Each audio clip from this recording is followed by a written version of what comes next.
Hello everyone, मैं अंजू बनवाला आप सभी का मेरे यूट्यूब चैनल पर स्वागत करती हूँ। तो आज की हमारी ये वीडियो होने वाली है यूपी पुलिस कांस्टेबल के ऊपर।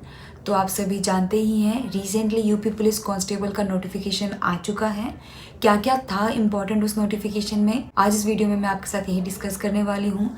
क्या उसके इम्पोर्टेंट डेट्स हैं, एज रिक्वायरमेंट क्या है, क्वालिफिकेशन क्या है, इम्पोर्टेंट डॉक्यूमेंट्स क्या क्या चाहिए और कब कब के चाहिए, ये सब हम इस वीडियो में डिस्कस करने वाले हैं। अगर फिर भी आपका कोई डाउट रहता है तो आप नीचे कमेंट में लिख सकते हैं, मैं उसे ज़रूर कंसिडर करूँगी। और ऐसी गवर्नमेंट जॉब के अपडेट के लिए आप मेरे यूट्यूब चैनल को सब्सक्राइब कर सकते हैं। तो बिना किसी देरी के वीडियो को शुरू करते हैं। सबसे पहले वैकेंसी, टोटल वैकेंसी इसमें 60,244 हैं। यूआर कैटेगरी में 24,102, ईडब्ल्यूएस कैटेगरी में 6,024, ओबीसी की 16,264, एससी की 12,650 और एसटी कैटेगरी की 1,204 वैकेंसी हैं। अब बात करते हैं इम्पॉर्टेंट डेट्स की। तो इसके फॉर्म फिल होने शुरू होंगे 27 दिसंबर से, यानी कि कल से, और लास्ट डेट इसकी फॉर्म फिल करने की है 16 जनवरी 2024 तक। तो आपको लगभग 20-21 दिन मिल रहे हैं। लास्ट डेट का वेट बिल्कुल मत करिएगा। फॉर्म बहुत तसल्ली से भरें, कोई गलती ना करें। क्या क्या डॉक्यूमेंट्स आपको ज़रूरी चाहिए होंगे वो मैं आगे डिस्कस करूँगी।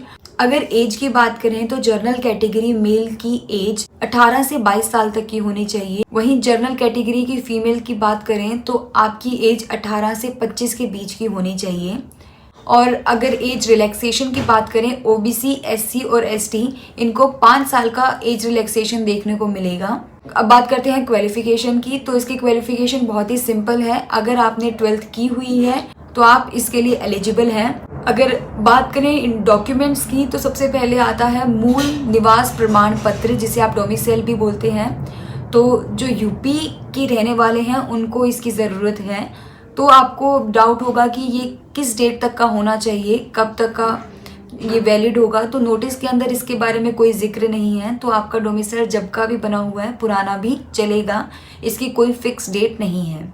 अब बात करते हैं ईडब्ल्यूएस सर्टिफिकेट की। तो ईडब्ल्यूएस सर्टिफिकेट आपका 1 अप्रैल 2023 से लेकर जो आपकी फॉर्म भरने की लास्ट डेट है, जो कि है 16 जनवरी 2024, इसके बीच का बना हुआ होना चाहिए। इससे पुराना आपका ईडब्ल्यूएस सर्टिफिकेट नहीं चलेगा।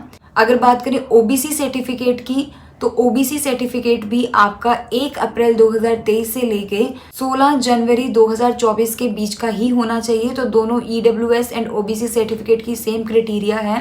अगर बात करते हैं एससी और एसटी सर्टिफिकेट के लिए, तो ये आपका पुराना भी वैलिड है, इसमें आपको कोई अपडेट की ज़रूरत नहीं है। दूसरा एक डाउट जो रहता है कि आपके जो ये ओबीसी सर्टिफिकेट या एससी एसटी सर्टिफिकेट जो हैं वो स्टेट के होने चाहिए या सेंट्रल के। तो नोटिफिकेशन में क्लियरली मेंशन है कि आपका स्टेट का सर्टिफिकेट वैलिड होगा। और अगर और स्टेट के कोई बच्चा इस फॉर्म को फिल कर रहा है तो अगर उनको डाउट है कि उनको क्या क्या डॉक्यूमेंट्स की रिक्वायरमेंट है, तो आपको कोई डॉक्यूमेंट्स नहीं चाहिए हैं। जो बस मिनिमम इसकी क्वालिफिकेशन है वो सब डॉक्यूमेंट्स आपको चाहिए होंगे। अदरवाइज आपको ये डोमिसाइल एंड अदर कोई सर्टिफिकेट की कोई ज़रूरत नहीं है। अगर इसके सिलेक्शन प्रोसीजर की बात करें तो ये 3 स्टेजेस में होगा। पहली स्टेज होती है आपका एग्जामिनेशन, जिसके अंदर आपके 4 पार्ट होंगे। इसके ऊपर डिटेल वीडियो में आगे लेके आऊँगी, तीनों स्टेज की सेपरेट वीडियो। फिलहाल पहले आपका एग्ज़ाम होगा। एग्ज़ाम की एक कट ऑफ लिस्ट आएगी, जिसको अगर आप क्वालिफाई करते हैं तो उसके बाद आप फिज़िकल के लिए एलिजिबल होंगे, जिसमें आपका फिज़िकल होगा। फिज़िकल क्लियर करने के बाद एक फाइनल लिस्ट आती है, उन बच्चों का मेडिकल होता है। और अगर आप मेडिकल में फिट एंड फाइन निकलते हैं तो आप फाइनल लिस्ट में आपका नाम देखने को मिलेगा। तो इस मौके को बिल्कुल भी हाथ से जाने ना दें, बहुत अच्छी चांस है सभी के लिए। तो अच्छे से पढ़ाई करें और मेक श्योर करें इसके अंदर एक पोस्ट आप ज़रूर अपने लिए सिक्योर करेंगे। और मुझे आप पे पूरा विश्वास है, आप अपनी मेहनत से अपनी एक पोस्ट ज़रूर हासिल करके ही रहेंगे। अगर आपको अभी भी वैकेंसी से रिलेटेड कोई डाउट रहता है तो आप नीचे कमेंट में लिख सकते हैं। Thank you.